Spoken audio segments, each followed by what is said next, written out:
I just sold my first set of Bette Davis bookmarks, and it reminded me of the sweetest, most fabulous thing she ever did for me. And she did a lot of different little things for me.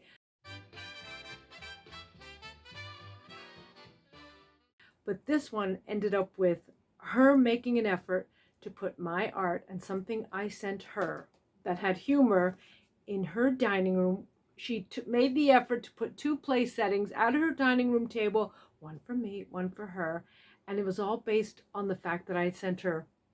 Well, let me just digress for a moment. I ended up kind of having a relationship of sorts with Miss Davis for the last 10 years of her life, and it all started with correspondence, and I'll go back to that in a minute. Um, but the one thing I would do is every year for her birthday, I'd send something funny, special, uh, very celebratory. And these projects grew over the years. This is something I've mentioned in a different video, how I ended up having a lamp of hers in my house, which I'll link below. But this one year, I sent her a life-size cardboard cutout of both of us, her in her typical fancy Miss Davis garb, and me in kind of fancy garb. I was living in New York at the time. I was always fancy. I'm not always fancy now. Well, I'm semi-fancy now, but not always fancy. Anyway, the idea was we were so close to meeting so many times. We talked on the phone many times.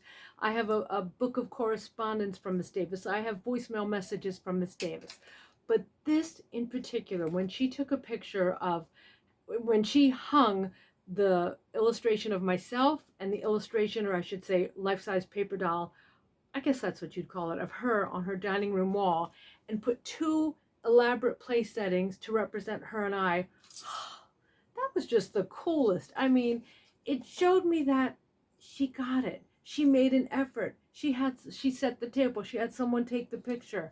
I'm trying to remember if that's one of the times, I'm gonna have to pull my journals out, that her and I spoke, that I called her and said, oh my gosh, this was thrilling. I always tried to balance the relationship with remembering she was a legend with, wow, this is a really cool person that I just happen to admire because she's got such a high level of integrity. Oh yeah, she's a good actress and all of that. But the fact that I would send her things and she would respond, maybe not to the first or second, but after a while she responded to almost everything and anything I sent her.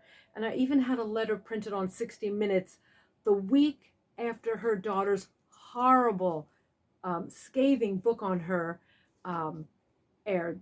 Well, I should say they repeated a profile on 60 Minutes that they had done on Bette Davis and the daughter praising her, but they aired it a second time the week before Mother's Day, and explaining that this daughter, B.D. Hyman, her only biological child, she had two children she adopted, which I can identify with because we adopted our two girls. But anyway, the letter that got onto 60 Minutes was when they ran this segment again.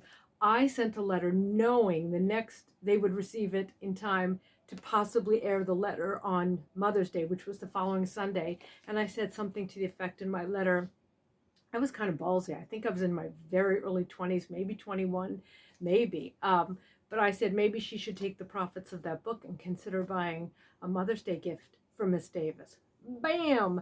And that was at a time when 60 Minutes would run a story and then do letters from viewers at the end. And not only did they run my letter, which was so cool, which again, I kind of calculated that could happen, but Miss Davis, I can't remember if that's the time she called me to thank me or for my support or sent me a letter. I have to go through my letters to see what happened. But yeah, she was, there's lots of little stories that have to do with Bette Davis, and I am going to have to pull out my journals because I would immediately, when we'd get off the phone, I'd record the conversation because it was so her, if that makes any sense.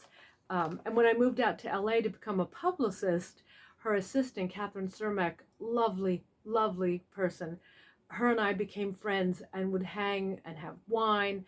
And you know what's funny? For all the years we were friends, or I should say living in the same city, whether it was LA or New York, I never really asked her questions about Bette Davis, about Miss Davis. I wanted her to know I liked her for her. But anyway, that's just one Bette Davis story for me.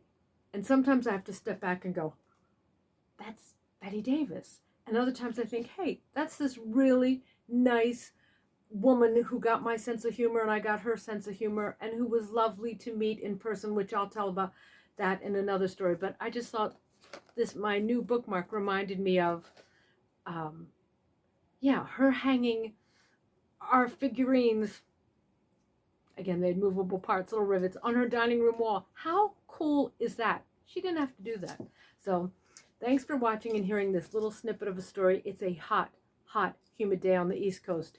So as an accessory addict, just going to mention, accessories are limited today. So love, peace, and chicken grease, and come along for more stories on Bette Davis or whatever celebrity I might have a little thought about or experience with.